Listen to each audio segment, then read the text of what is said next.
말씀과 함께하는 따뜻한 오늘 큐티온.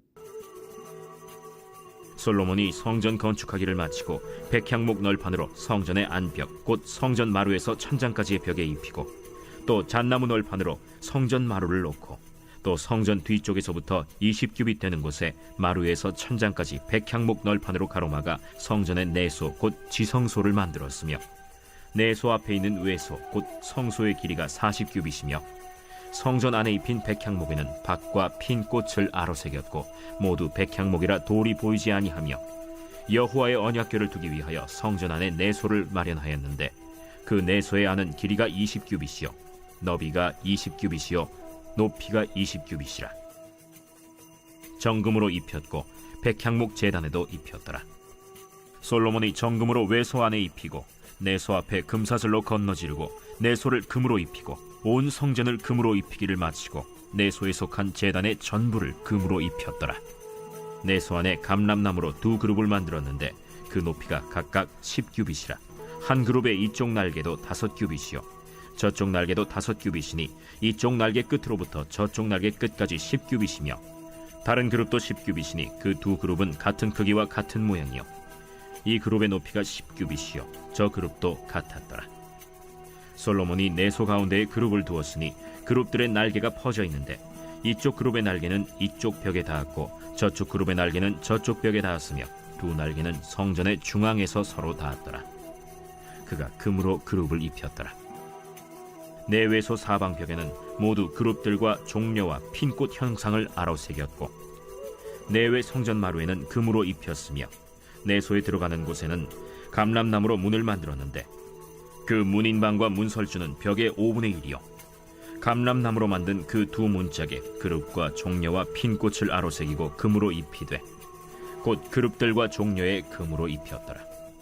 또 외소의 문을 위하여 감람나무로 문설주를 만들었으니 곧 벽의 4분의 1이며 그 두 문짝은 잣나무라.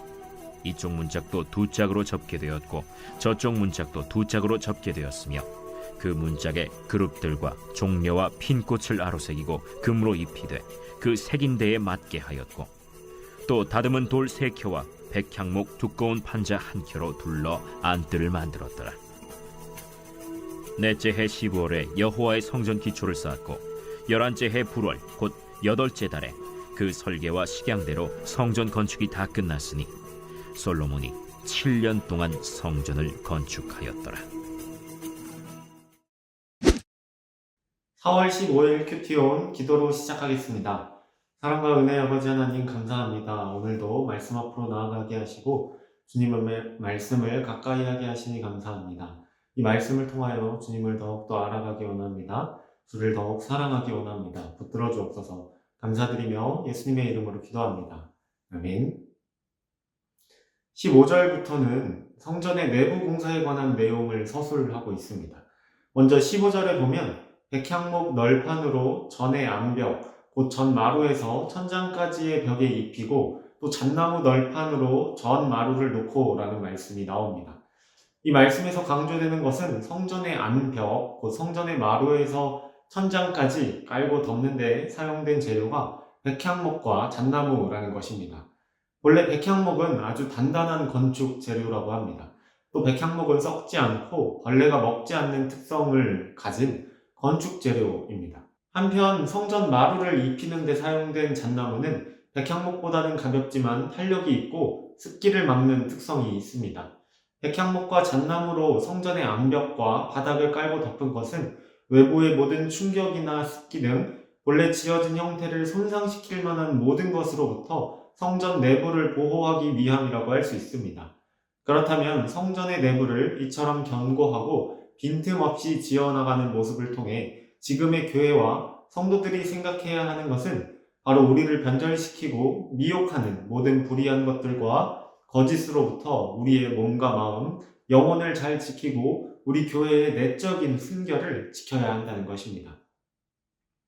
16절을 보면 성전 뒤쪽부터 20규빗 되는 곳에 마루에서 천장까지 백향목 널판으로 가로막아 전의 내소, 곧 지성소를 만들었다고 하였습니다.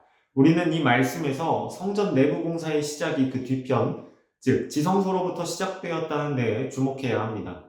솔로몬이 성전 내부 공사에서 다른 모든 것들에 앞서 하나님의 임재와 언약, 은혜의 장소를 상징하는 지성소를 먼저 건축한 이유가 무엇일까요?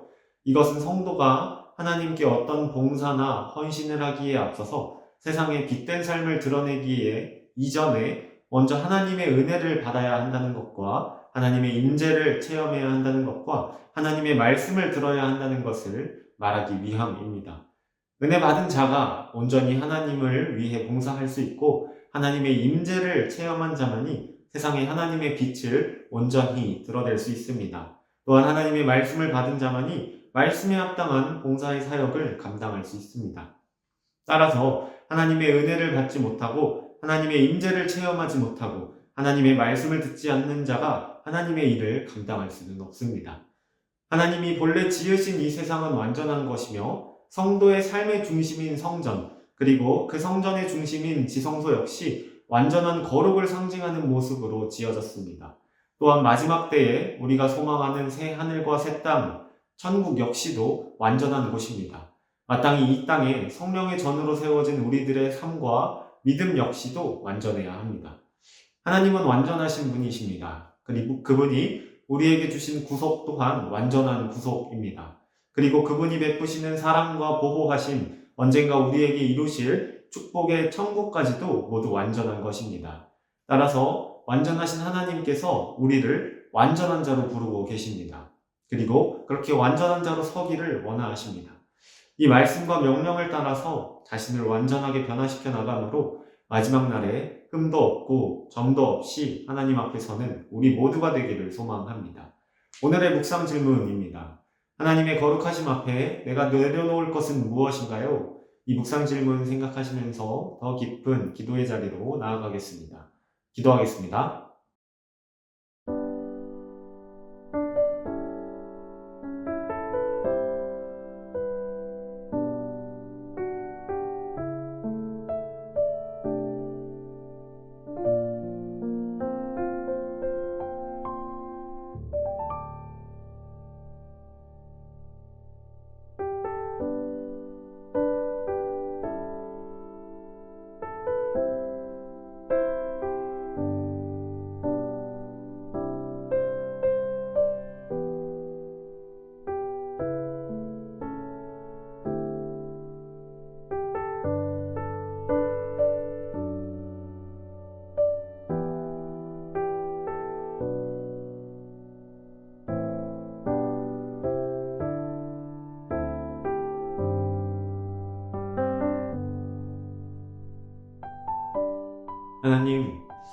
하나님의 말씀 앞에 먼저 서기 원합니다. 하나님의 임재 앞에 서기 원합니다.